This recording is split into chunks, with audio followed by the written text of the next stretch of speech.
Bum, bum, bum, bum. Mr. Stevie, slightly croaky voice, not feeling too well. Tall, toy, tales, although I did say it that time without a pause. Professional. Hello, everybody. How are you? How's your weekend going? I feel rough as old boots, if I'm honest with you. No, I haven't been drinking. I haven't been drinking. I'm a little bit, I'm a little bit worn out, if I'm honest. I'm a little bit under the weather. Not too bad. So, Mum, if you're watching, don't worry. Tinky's all right. It's all right. It's okay. No, I think I've been in case you haven't noticed, I've been bouncing around a lot this past few weeks. I think I've gone to Toronto about 42 times.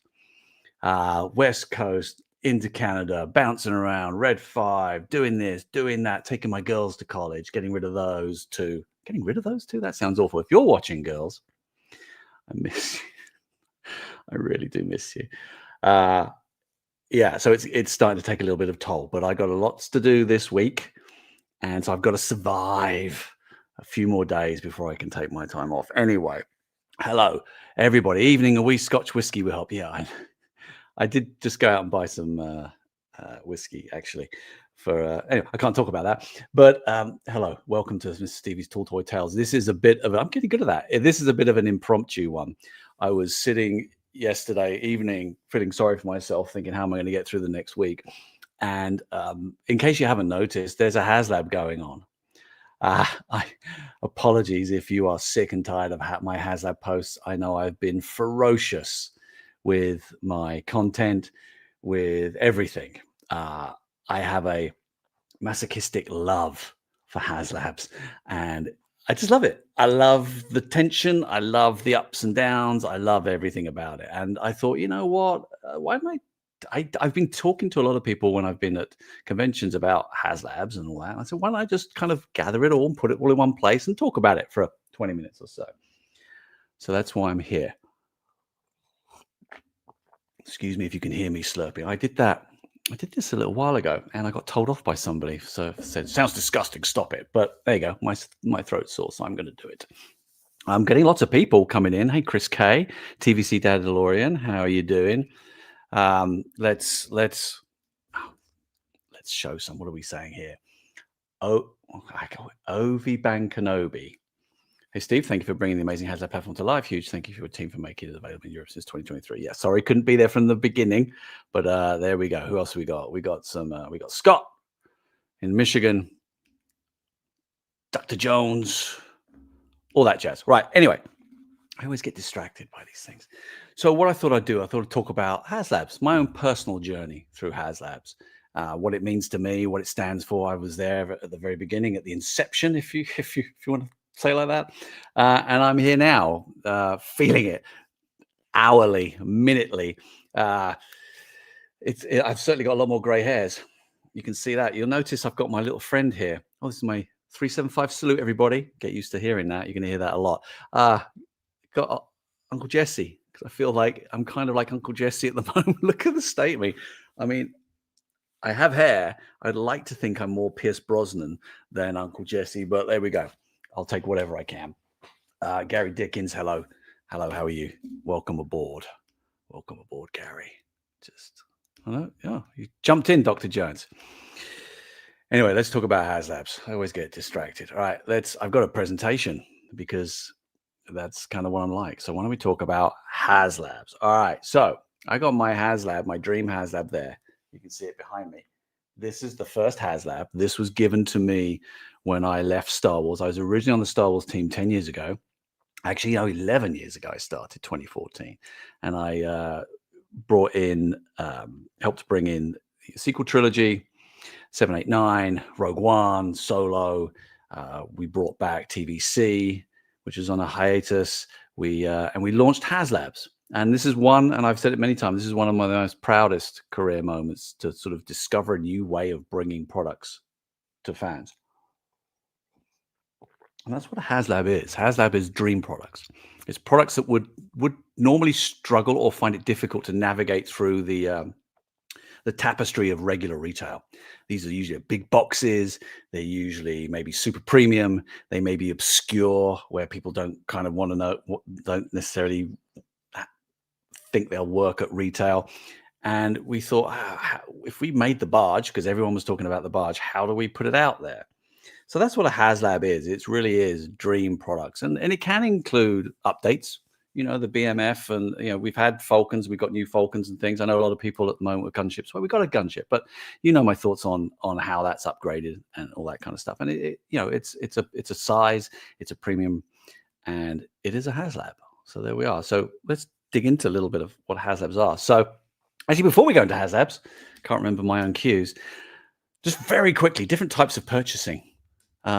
It's quite complex, and it varies to different retails, or varies with different retails. In stock stuff is regular stuff that's on the shelf or in stock, and you could order it and you get it, right? Pre-orders usually work in the sense that if a retailer orders a bunch, say that much, they will then go, well, we'll put that much on pre-order. We'll sell through that. And then when we have the launch date, the remaining amount of it we'll put into in stock. So it's like an early bird chance to get a part of the total quantity of product. Now, some retailers do that much. Some people do that much as pre-orders. It varies. But a pre-order is usually stuff that's already made that you get a slice of, usually early. Okay, it's pre-orders. I like to coin this phrase made to order, which is a different type of pre-order when you say, hey, or a retailer says, hey, we're going to make this. We're going to make this cup, and we're going to put it out for pre-order. And depending on how many people pre-order it, that's how many we'll make. So it is sort of unlimited in the sense of the number of quantities that can get made, but it's usually limited in the time that those pre-orders are taken. So pre-order is they're already made, and you get a chunk of it. And a made to order is you go for pre-order, and we or any retailer or any manufacturer makes that number of items to match the number of pre-orders usually taken within a time limited window. Make sense? HasLab is similar to made to order in the sense that we have a product that we know how many we need to sell to be able to make that product feasible. And we put out a limited order window where people can pre-order, back, pledge, whatever word you want to use, to bring that product to life. If set number of people hit the quantity that's needed to make the product feasible, then we make it. Everyone's happy. Great. If it doesn't make it, we know that we haven't got enough people to make it feasible, and it's not a good decision, and therefore we don't make it. And there's certain risks involved in that, or risk aversions involved in that. So that's what a HasLab is. So a HasLab is almost like a kind of a made to order. So I've simplified that like incredibly, and it's it's probably a lot more involved. And as I say, retailers and manufacturers do things differently. But I kind of want to just give it, when you hear me say made to order, that's what I mean. When you hear me say pre-order, that's what I mean. And when you hear me say HasLab, that's what I mean. So let's go. Oh my gosh, look how young I look. Let's go back to, so we launched the HasLab in 2018. So this was probably, this was in 17, wasn't it? This was the 40th. So this is the HasCon, actually, wasn't it? They're the HasCon t-shirts. So in 2016, my dear friend Jonah Navaji and I we sat down for lunch, and we said, how are we going to do the barge? Because it was always like a urban myth. Oh, they'll never do the barge. It's too big. It can never work. And we went, how do we do it? Like, can we do it? How big would it be? How much would it cost? What would the features be? Because we don't know all the insides of a barge. And we said, well, the danger is if we put it into retail, if it goes in there and it's expensive and big, the risk is it will go on closeout, which is nobody's friend. You may better grab a closeout for lesser price, but in terms of toy lines, closeout is not a toy line's friend. It does not provide security for future growth, especially on collector premium lines. So how do we do it? So there was obviously this crowdfund platforms that were out there, and we was like, why don't we crowdfund it? And we were like, could we do that? So what we did, Joe and I would say, came up with the idea of what a HasLab is, but by no means did we make it real. I mean, we were not expert enough in terms of how it works in terms of databases and financials and legals and all the stuff that goes in. But we started it off, and we went to people and said, what do you think about this? And we gathered enough people that felt it was really, really cool. And we took it and we launched the HasLab. And we launched the HasLab really rawly. Like I forgot we actually launched it as a gray model. We took it to Toy Fair. we announced it there, and I remember it so vividly. I was on the stage with Andy Ochiltree. I think he was dressed up as Chewbacca, and I was dressed up as Han Solo for some reason. And we we kind of blew people out of the water because there was no. I will tell you. You know how I like pipelines. This was not pipelined. This was like a huge cannonball into a very shallow pool. It was just. Everyone was like, "What the? What are you doing?" I was like, "This is the barge. This is we're bringing it to life, and we're doing it this way." And people were blown away. I had people coming and crying, coming to see this, and they were just blown away with it. So we launched the barge as a grey model. There's Mark down there. You can see him, Mark Boudreau, rest his soul. He was like a pig in muck with this because he got to design the barge. He'd been thinking about it for years. And we went out and we did stuff. We did videos. We talked about what a HasLab was. We did some social media stuff. We got Mark to hold up a box. We did interviews, and we just did stuff that we do nowadays. But it was all new to us. For some reason, we even put sushi in it. I don't remember why we did that. And I'd actually forgotten all about it. So when I was looking through all my files, I was like, oh, yeah, the sushi boat, the sushi barge. There you go. There it is. So it was a fabulous time. But the best part about that HasLab, and in my mind, the best part about HasLabs now and forevermore for as long as we do them, is that it is a joint venture. It is, we develop the sculpt, we get it digitally sculpted, we get it 3D printed, we get it painted, although we didn't get that one painted until midway through the campaign. And we bring it to life and we put it out there, and we're still developing it. On the gunship, for example, we were at Red 5 and Chris was doing something and he's like, oh, I've noticed something. That's not quite right. We'll change that. And we're constantly tweaking it and evolving it and designing it. That's what design is. Design is iterations. So you get to see all that and you are part of it as well. And some people say, why are you doing it? Why are you relying on the fans to do all the marketing? I'm like, what? That's the fun. That's the fun. You guys go out there and create posters. And when we did the barge, we had posters, we had toy photography, we had people making patches, making hats. I was blown away. I was not expecting that. And I think that sort of HasLab community really makes HasLab special. And that is probably the number one thing that I enjoy most about HasLabs. One, I kind of like the ups and downs and the, oh my God, will it back, will it not back? But this fan interaction and fan ownership of HasLab is what makes it super, super, super special to me. And we continued it. You know, we've had Ghostbusters, we've had Transformers, we've had Marvel, we've had some failures, we've had some successes, but every time we're always out there and we're always kind of pitching images.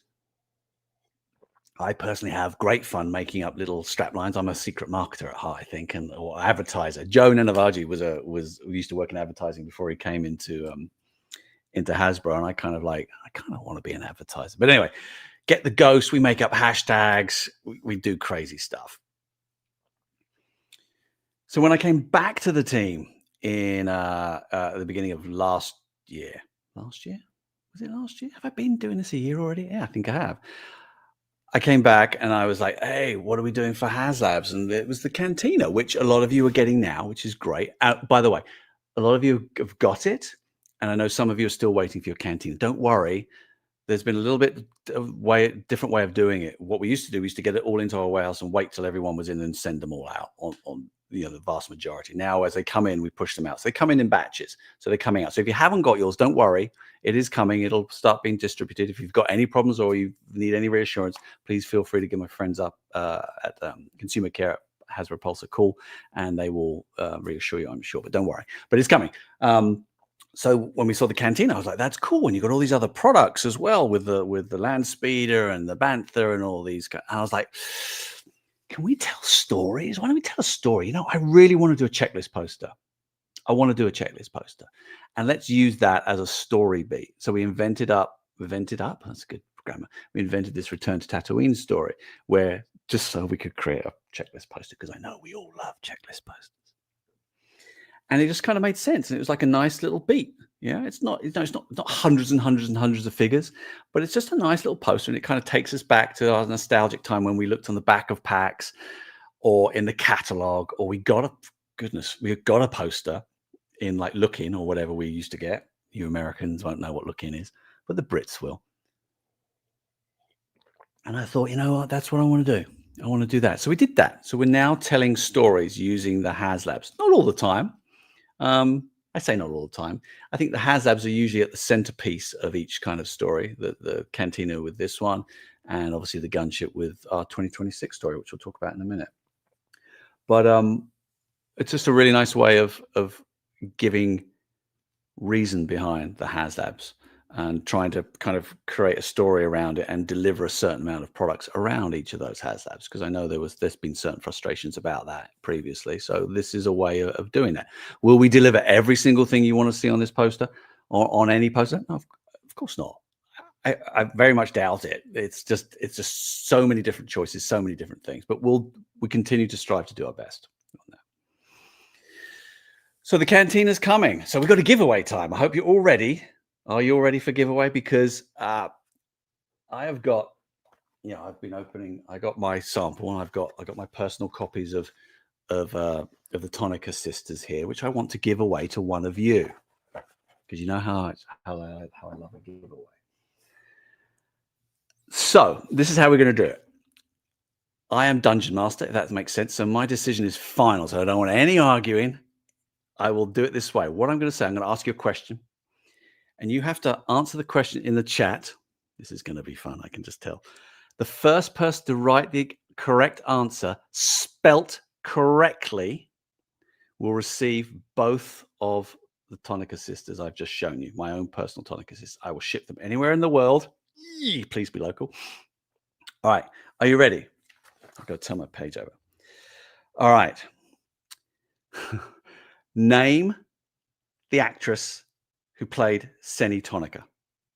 Go. First one to write it and get in the chat wins. I'll screen grab when it comes up. First person to type, spelt correctly, who played Senny Tonica in Star Wars A New Hope.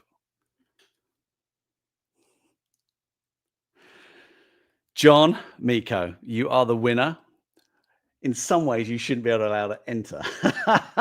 I hope you pass these on to someone worthy of it, because I don't know whether you believe it. Unless you want to not do it and pass it on, I'll give you that opportunity, mister. Because if it is, then I know who's next. But if you want it, you got it, man. Everybody's out about. John's going to take it. All right, John, congratulations, my friend. I don't even need to ask you how to get in contact with you. We talk every day. So everyone's getting them right. Oh, Brent, that's very gracious, Brent. I love that. John is a beacon of the community. Oh, Jesse's fallen down. He's our little friend. Anyway, all right, congratulations. So I will send those out to you, John, or I might just drive around and mail them to you, put them through your letterbox. Who knows? So it's giveaway time. So, I've just realized I've missed something out completely here. I've missed something out completely. Let me go. No, I'm not going to go back. I'll come back out here. So if you remember with the barge, here's a little bit of behind the scenes. With the barge, do you remember we gave away this book? Do you remember that? When you back the barge, we gave away this book. Do you remember that? I can't remember. Did we send it out before we actually sent the barge? I think we did. I think it was almost like a little kind of early bird thing. Well, the story behind this book is that it charts the making of the barge and then the making of our barge. And we're all in there. Oh, there we are. There we all are. Where are we? Again, looking ridiculously young. And we printed up however many thousands of these. And I remember we were in the Star Wars War Room, which is a special secret room in Hasbro HQ. And they printed up a load and they brought some in for us to proofread. So we had to sit there and read all through. And it's like, this is amazing. This is great. So beautiful. It looks great. Fabulous. Yep, that's all right. And I got to the back page. And on the back page, if you look very carefully, I said, there's a typo.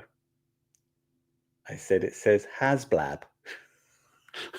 And I remember the the head art director was like, he had hair like mine. Actually, he didn't. He's got no hair. He was like, "Oh my goodness!" And I was like, "Yeah, I'm sorry. There's a typo on that." So we had to print a load again, and I snuck this away because I wanted to keep that because I loved that term, HasLab. So that is why this episode is called HasBlabbing. It's when you talk about HasLab. I'm doing it now. HasLabbing. So there you go. There's probably only one in the world with that typo, HasLab. Everyone loves a typo. So I forgot that story. So anyway, we're on to this HasLab at the moment, and I'm not going to go too deep into it. I'll touch on it. I'm sure you're all aware of it. Some of you may be sick and tired of it. We have the gunship. We have the gunship. It is out there. There is not long to go. I've had immense fun, and we've discovered new ways of doing HasLabs. This is the first time we really took it on tour. Chris and I took it places. We took it to San Diego Comic-Con. We all went to San Diego Comic. Emily was there as well, and we showed it off. We revealed it at our panel, and we showed people around it and did the usual stuff. And then when we came back, we said, "Hey, let's take it to Fan Expo." So we zipped up to the Great White North, Chris and I, and we went to Fan Expo, and we had it there. And what I like about it, you can see in the bottom right there with the blue background, is that it was more open. It wasn't like in a case. So people came up, they looked at it, we showed them, intimately inside it and all the bits and pieces. And then when we came back, we had this prototype, the one and only in the world on the planet, one prototype. There's one TVC gunship in the world, HasLab. And I had it here. So I took the liberty and built it, put it on my shelf to see how it fit for when it comes here, hopefully. And there it is. So is that Paul Song Hyung Lee in there? That bugger gets everywhere, doesn't he? I should have cloned you out, Paul. And then we decided to take it to Red 5. So Red 5 is a really cool Star Wars. Well, it's a toy collector's shop. It's not just Star Wars. Up in Western Mass. And it's a nice sort of central position for everyone in the Northeast, so they can all whip up, whip down, whichever way you want to. And we had it on show there, and fans came in and collectors came in. And what I loved most about it is that they brought their figures and they posed it out with the gunship, took their own photographs, took their own videos, and put it out there. So that was something we'd never even done before. Hey, Martin, we'd never done before. Hey, Martin, how you doing, mate? Good. You're up late? No, you're not. It's only 9:30. And it was really good. It was really exciting to see everyone together. So we're going to do more of that, I think, every time we do a HasLab. Certainly on the HasLabs I'm involved in, I am definitely going to be doing that. So that was a wicked fun. So we took it to Red 5. This is probably my favorite photograph. This is Tyler. Tyler, you came up from, where'd you come up from? Like Philadelphia or somewhere crazy. You came up very quickly, didn't you, Tyler? A little bit too quick for the state police. But you can see people getting into it and putting their figures and all this kind of stuff. So anyway, you know all about the gunship. You hopefully know it's all going to end tomorrow at 1 minute to midnight. When I did this 4 hours ago, I can't. My glasses are terrible. What do we have? 5,476 backers. We need 8,000. What are we now? Let's have a look. We are now at 5,823. Okay, so nearly 400. I'm hoping for a rush at the end. I'm hoping for a rush to get it over the 8,000. No matter what you say, that will make this a very rare piece if it gets over 8,000. The barge was only 8,900, I think. I will suggest, if I may, if you're interested in it, fabulous, thank you. Don't wait to the last minute to go on to Hasbro Pulse and do it. As you know, there's been some glitches and some pink boxes of doom and all that kind of stuff. I'd hate to think everyone leaving it to the last minute and then getting snarled up in the logistics of it and it not going through. So have a go. If you want to back it, thank you so much. If you don't want to back it, that's totally fine. I understand. It might not be the right thing for you, might not be the right time for you. Totally respect that. But if you do it, come on over. I'd love to see that sit on my shelf and tell a story, because Battle of Geonosis is coming in 2026. We pipelined an all-new Padme Amidala. We pipelined up all-new Shakti. We also pipelined an update to our Phase 1 Clone Trooper with non-removable head, so we can get it a little slimmer, a little bit more proportionally correct. I've seen the Padme, I've seen the Shakti, and oh, beautiful. They're beautiful. We will reveal those to you soon enough, I am sure. So Battle of Geonosis is our story for 2026 in conjunction with a small little movie that's coming out, Mandalorian and Grogu. That's our other big story. Can't show you anything on that, I'm afraid. But all I can say is that we will do a poster for Battle of Geonosis. You've already seen my fantastic sketch of the gunship with all the figures around it. I would love the gunship to still be in the middle. But if it is not in the middle, we'll still make all that stuff because we're halfway through it already, and we'll still have a good time with Battle of Geonosis. But it'll look great with the gunship in the heart of it, I can tell you. And then, of course, we're already starting 2027.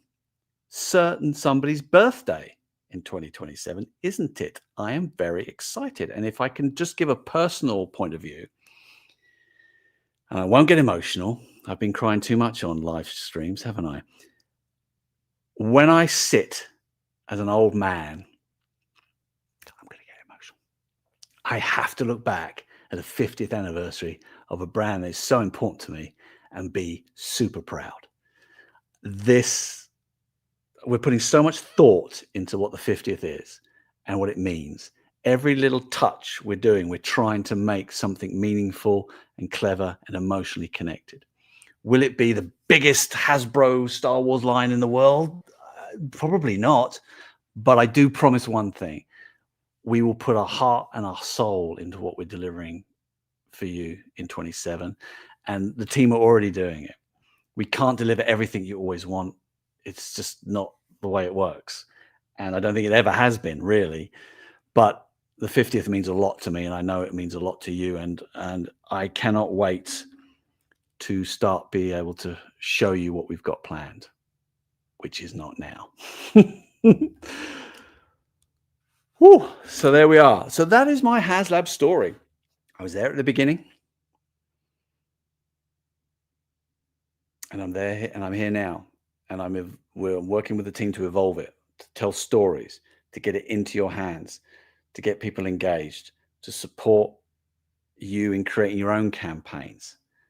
And we just do it together. It really is together. We can't do it without you, and you can't do it without us. It's this symbiotic relationship for these particular types of products. Okay.